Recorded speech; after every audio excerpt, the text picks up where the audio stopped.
শিবির হচ্ছে মুনাফিকের দল রে ভাই, এই আলাপ করে লাভ আছে? কারণ শিবির যেই কথাগুলো বলে সে তো মুনাফিকই করে, তার জন্মটাই মুনাফিকের মধ্য দিয়ে।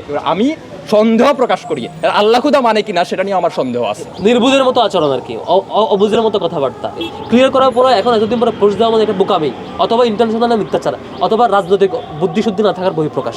এরকম বোকামি করে কোনো লাভ নাই। শিবিরের যেই মানে গুপ্ত টিমগুলো সেগুলোকে প্রকাশ্য করতে হবে, আর ছাত্রদলের যে প্রকাশিত কমিটিগুলো সেগুলোকে বিলুপ্ত করতে হবে। আমার কাছে মনে হয় না যে ক্যাম্পাস শান্ত ছিল, কারণ ডাকসু তফসিল ঘোষণা করার আরও অনেক আগে ক্যাম্পাসে কিন্তু আপনার ককটেল অনেকগুলি অবিস্ফোরিত বোমা পাওয়া গেছে।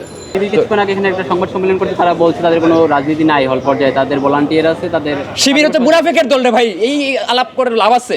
প্রত্যেকটা হলে শিবির হল নিয়ন্ত্রণ করতেছে, এখন হলে তাদের কার্যক্রম নাই। এই এস এম ফরহাদ কি বলছিল যে ছোট ছোট টিম আছে, তাহলে আজকে যদি আমি আমি আমি আমি হলে কোনো কমিটি দিলাম না, আমি হলে কি করলাম যে ডাকসুর একটা প্যানেল অগ্রিম ঘোষণা দিয়ে দিলাম, এবং প্রত্যেকটা প্যানেলে প্রত্যেকটা সদস্যের পেছনে আর 10 জনের একটা সদস্য টিম তৈরি করলাম, যে টিমটা হচ্ছে নির্বাচন পরিচালনা করে। এটা কি হল কমিটি হিসেবে কাজ করতে পারবে না? ধরে আমার সংগঠনের হলের ভিপি পদে একজন নির্বাচন করবে, এই ভিপি পদে নির্বাচনের সমন্বয় করার জন্য আর 10 জন সদস্যের একটা টিম তৈরি করে রাখলাম, ঘোষিত টিম।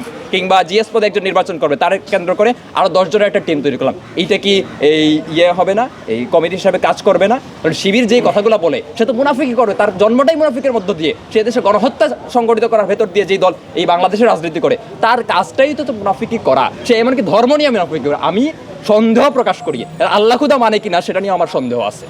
জি, এই বিশ্ববিদ্যালয় প্রশাসনের সিদ্ধান্তকে আপনারা সাংগঠনিকভাবে কীভাবে দেখছেন, আর আপনাদের যে জোট থেকে কী সিদ্ধান্ত নিয়েছেন? আচ্ছা, বিশ্ববিদ্যালয়ে এই প্রক্টর গতকাল রাতে জানিয়েছিলেন যে হলে রাজনীতি নিষিদ্ধ হবে।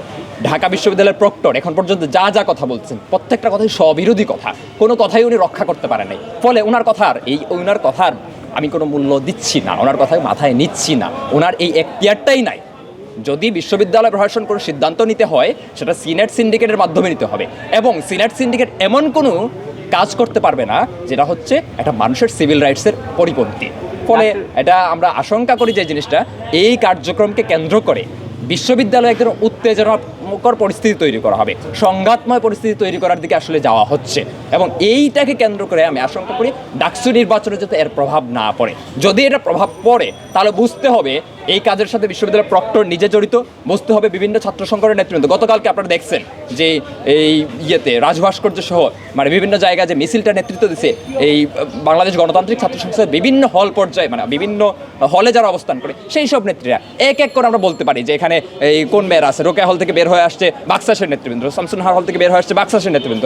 এই যে হিপোক্রেসি, এই হিপোক্রেসিতে আসলে রাজনীতি হয় না ভাই। আমি ছাত্র সংগঠন করি, আবার ক্যাম্পাসে ছাত্র রাজনীতি নিষিদ্ধের রাজনীতি করি, এটা কোন ধরনের জিনিস? আব্দুল কাদের নাকি আজকে একটা পোস্ট করছে যে হচ্ছে ছাত্র রাজনীতি নিষিদ্ধের জন্য 7ম দফা যে ছিল সেই 7ম দফাটি আমরা অ্যাড করেছিলাম, বা আমি অ্যাড করেছি বলে, এবং এটা নাকি রাজনীতি নিষিদ্ধ করা ষড়যন্ত্র। এটা হচ্ছে মানে নির্বুঝের মতো আচরণ আর কি, অবুঝের মতো কথাবার্তা, যে হচ্ছে অথবা ইন্টেনশনালি দায় চাপানোর কথাবার্তা। এই দফা আমি অ্যাড করেছিল সত্য, কেন এড করেছি কখন এর ব্যাখ্যাটা দিয়েছিলাম। 9 দফার ভ্যালিডিটি থাকে 1 দফার ঘোষণার আগ পর্যন্ত, 1 দফা ঘোষণা এবং হাসিনা পতনের মধ্যে দিয়ে 9 দফার ভ্যালিডিটি শেষ। 9 দফা তখন কেন?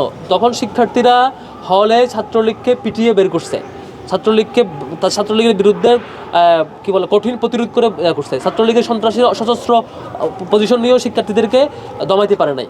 তখন ফ্যাসিবাদ ক্ষমতায়, বিশ্ববিদ্যালয়ের ফ্যাসিবাদী প্রশাসন ক্ষমতায়, আওয়ামী প্রশাসন ক্ষমতায়। সেই মুহূর্তে শিক্ষার্থীদের নিরাপত্তার জন্য, শিক্ষার্থীদের সেফটি ফিল করার জন্য কীভাবে শিক্ষার্থীদেরকে নিরাপত্তা দেবো সেই কথা মাথায় রেখে আমরা 7ম দফা করেছি। যেহেতু আওয়ামী ফ্যাসিবাদকে আমরা ভাঙতে পারি নাই, তখনও আমরা হাসিনার পতন হয় নাই, তখনও পুরো ক্যাম্পাস রাজনীতি আমরা সংস্কার করতে পারি নাই।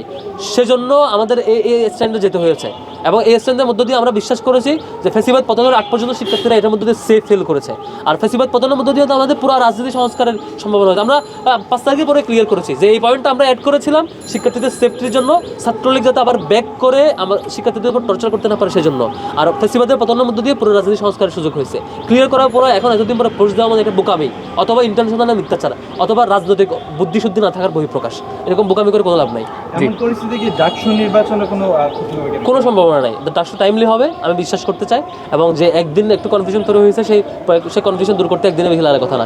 ইউনিভার্সিটি প্রশাসন চাইলে সবার সাথে বসে ডাকসু কেন্দ্র করে ছাত্র শিবিরের প্যানেল কবে আসতে পারে এটা সময় আসলে জানবেন, যখন প্রার্থীরা জমা দেওয়ার ডেট আসবে তখন। এখন প্রথমত শিক্ষার্থীদের এক ধরনের কনসার্ন আছে গেস্ট রুম, গণরুম, সিটের সংকট, এগুলো কেন্দ্র করে তারা ভয় পায় যে কোনো ছাত্র সংগঠন যদি প্রবল প্রতাপশালী হয়ে ওঠে তাহলে তারা শিক্ষার্থীদের ছাত্র রাজনীতি করতে বাধ্য করবে, হল নিজেদের মত অনুসারে চালাবে ইত্যাদি ইত্যাদি। এইটার যে ইমোশন বা সেন্টিমেন্ট সেটাকে কাজে লাগানোটা ছাত্র দলের বিরুদ্ধে সবথেকে সহজ, কারণ ছাত্রদল যেহেতু সবথেকে বড় সংগঠন এবং অতীতে তাদের বিরুদ্ধে যেহেতু এরকম গেস্ট রুম, গণরুমের নানাবিধ এরকম জিনিসপত্রের অভিযোগ রয়েছে। কিন্তু মুশকিলটা হচ্ছে যে নিষিদ্ধ করে ফেলা হলো, এই নিষিদ্ধ করে দেওয়ার মধ্য দিয়ে তো আসলে এটার কোনো সমাধান হলো না, কারণ নিষিদ্ধের মধ্যে দিয়ে তো আপনার হল সংকট নিরসন হলো না। ফলে আপনার শিক্ষার্থীদেরকে মানে কোনো না কোনো কিছু, হয়তো তাকে রাজনীতি করতে হবে না, কিন্তু তাকে তার সিটটা এনশিওর করার জন্য অন্য কিছু করতেই হবে। এবং আরও একটা বড় জিনিস হচ্ছে যে যদি ধরেন আপনি হল কমিটি রাখলেন না, কিন্তু বিশ্ববিদ্যালয় কমিটি তো আপনি রাখছেন। এখন একদিকে তারা বলতেছে যে যারা 17ই জুলাইয়ের হিসাব অনুযায়ী করতেছে, কিন্তু 17ই জুলাই বলা ছিল লেজুর ভিত্তিক ছাত্র রাজনীতি বন্ধ করতে হবে। তো যদি 17ই জুলাইয়ের হিসাব অনুযায়ী হয় তাহলে তো আসলে আমাদের রাজনীতি মানে বিশ্ববিদ্যালয় কমিটিগুলো বন্ধ হয়ে যাওয়ার কথা। তা আসলে সেই রকম কোনো কিছু ঘটার সম্ভাবনা আছে কিনা আমরা এটা নিয়েও শঙ্কিত। আমরা সবচেয়ে বেশি শঙ্কিত হচ্ছে এই জায়গায় যে প্রশাসনের কোনো অবস্থান নাই। প্রশাসনকে কোথাও 50টা 60টা লোক যদি অবরুদ্ধ করে, এখানে তো আরও শত শত প্রায় হাজার খানিকের বোধহয় কাছাকাছি মানুষের মিছিল হয়েছে, জানি না কত 600-800 এরকম কিছু একটা হবে। তো প্রশাসন তার অবস্থান থেকে নড়ে যায় এবং সে তার মতো করে একটা অবস্থান নিয়ে মানে যারা আসে তাদের ব্যাপারে অবস্থান নিয়ে ফেলে।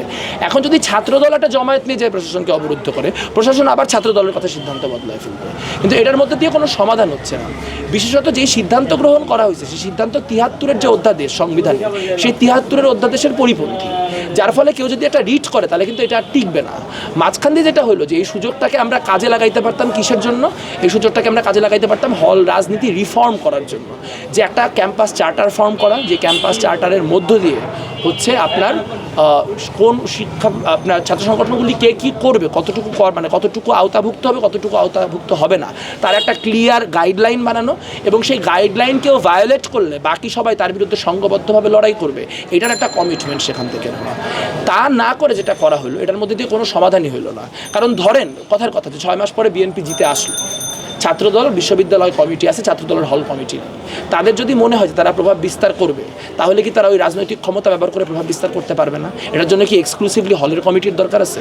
কারণ বিশ্ববিদ্যালয়ের যে কমিটি সেটা তো থাকতেছে, সেখানে হলে বসবাসকারী শিক্ষার্থী অন্যরা থাকবে, মানে যারা হচ্ছে হলে বসবাসকারী ছাত্রদলের শিক্ষার্থীরা থাকবে। তো তাহলে এটা হল, পার্থক্যটা হচ্ছে প্রকাশ্য আর গোপন। গতকালকে সিদ্ধান্তের মধ্য দিয়ে গোপন রাজনীতিকে এক ধরনের ইনসেন্টিভাইজ করা হলো। খেয়াল করে দেখেন, তারা বলতেছে, গতকালকে উমামা ফাতেমা সম্ভবত বলছেন যে শিবিরের যেই মানে গুপ্ত টিমগুলো সেগুলোকে প্রকাশ্য করতে হবে, আর ছাত্রদলের যে প্রকাশিত কমিটিগুলো সেগুলোকে বিলুপ্ত করতে হবে। তাহলে যেই সংগঠন প্রকাশ্যে আসার সুযোগ থাকার পরও বেরোচ্ছে না, সে কেন প্রথমে প্রকাশ্যে আসবে এবং তারপর বিলুপ্ত করবে? তার বদলে যারা প্রকাশ্য আছে তারাই তো বরং নিজেদেরকে গুপ্ত করে ফেলার একটা চেষ্টা করতেছে।